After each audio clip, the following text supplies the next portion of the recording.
Shabbat Shalom. In my participation with The Chosen.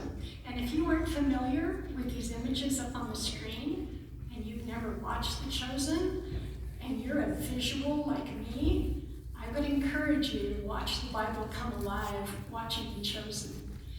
There's a magazine about it, and the first page says, The Chosen, telling the story of Jesus to the world. You know, I want to be a part of that. And as the Adventist Church, we think that we have the last message.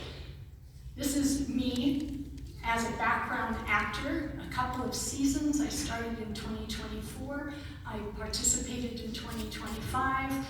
And I was supposed to be in the feeding of the 5,000 in 2023, but my vacation plans interrupted my participation in the program. Volunteers who are background extras pay their own way. I pay my own way by renting a rental car, a van, and I live in it a mile away from the set. The set is in the middle of nowhere, as you can see, and I don't want to drive 40 miles to a hotel and back. But this is the tent that 600 raving, fanatical, Chosen fans are in. We have all the scripts memorized out of 40 hours of programming. It's a big joke. We get all the jokes of the script. And just to the left is where we get fed. So we pay a fee, and we get fed 3 meals a day, and they do have vegetarian meals. Some of the actors come into the tent when they aren't on set. On your left in black is Yanni, the Pharisee, who's anti-Jesus, and meeting him in person helps calm you down when you see him. These are some of the scenes. The guy in the blue Hawaiian shirt is our background director. His name is Mitch, and he's delightful. He directs us as background actors, which you see here. The woman, the blonde, who's talking to someone is an example of what happens all around the tent all the time, people praying for each other. At the end of the day of filming, this is us walking back about 2/10 of a mile on dirt in our sandals after we've been standing for 5, 6, 7 hours a day out in the sun or out in the cold. And the tent you can see in the distance is where our center is. These are pictures I was able to snap in season 4 before they banned our cell phones. I got to take some pictures of, on the left, the court of women where Jesus teaches. Behind me, and the other scene is the temple, a beautiful temple built by the Mormon Church for their filming, and The Chosen uses that for when they're filming in Jerusalem, in the Pharisees' homes, Caiaphas' homes. These are pictures of people that I've met there. This guy learned how to play a harp just so he could do it on the set, and he played Happy Birthday for me on my birthday once on the harp.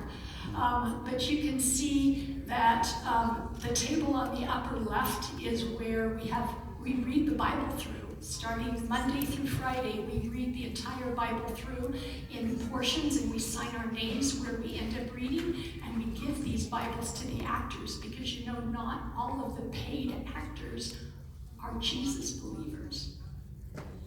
So there's a lot of ministry and Bible study. This is the director.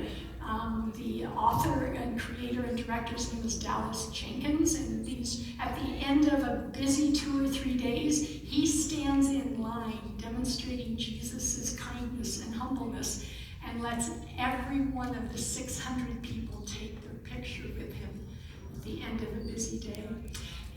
Season 4 and season 5 were shown in theaters to raise more awareness.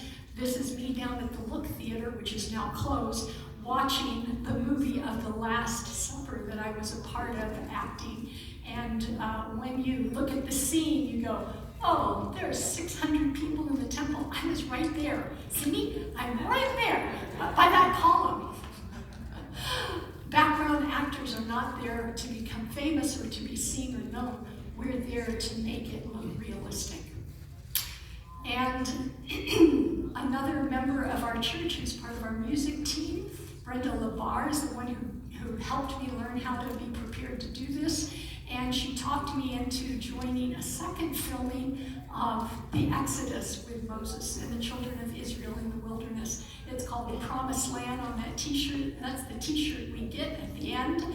And this is the Promised Land. We filmed it up near St. George, Utah. We were freezing, as you can see. We're all bundling things around us. And the tent, as you see, is not quite as fancy as it is for the Chosen. And we stood outside the tabernacle, Moses' tabernacle in the wilderness, for the dedication and sang songs with Miriam to dedicate the temple and watched.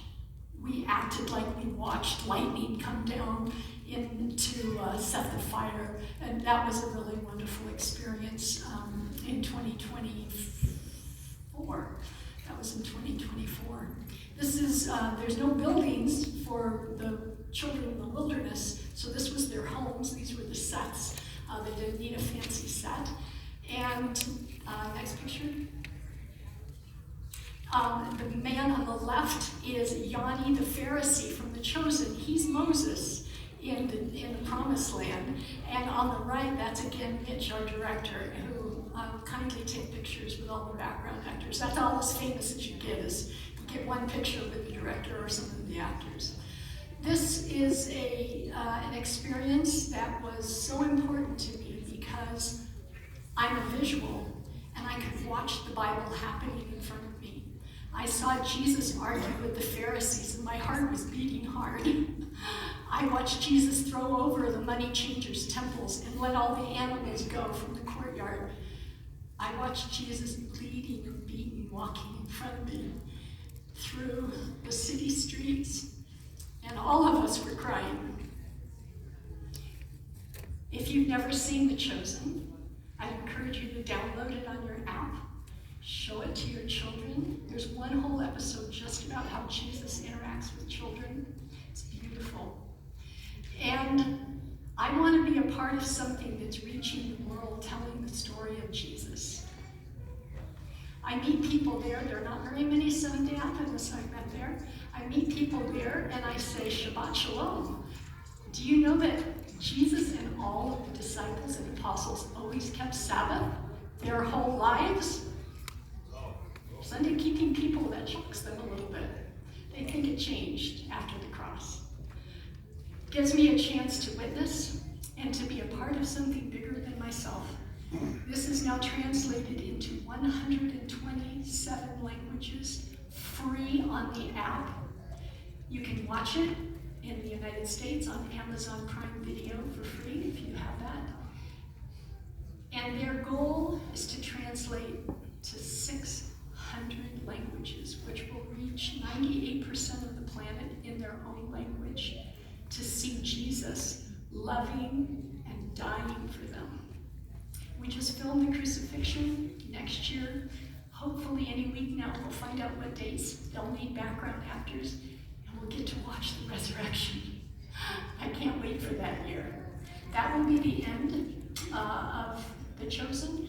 There are now 40 episodes you can watch. There'll be another 16 with season 6 and season 7.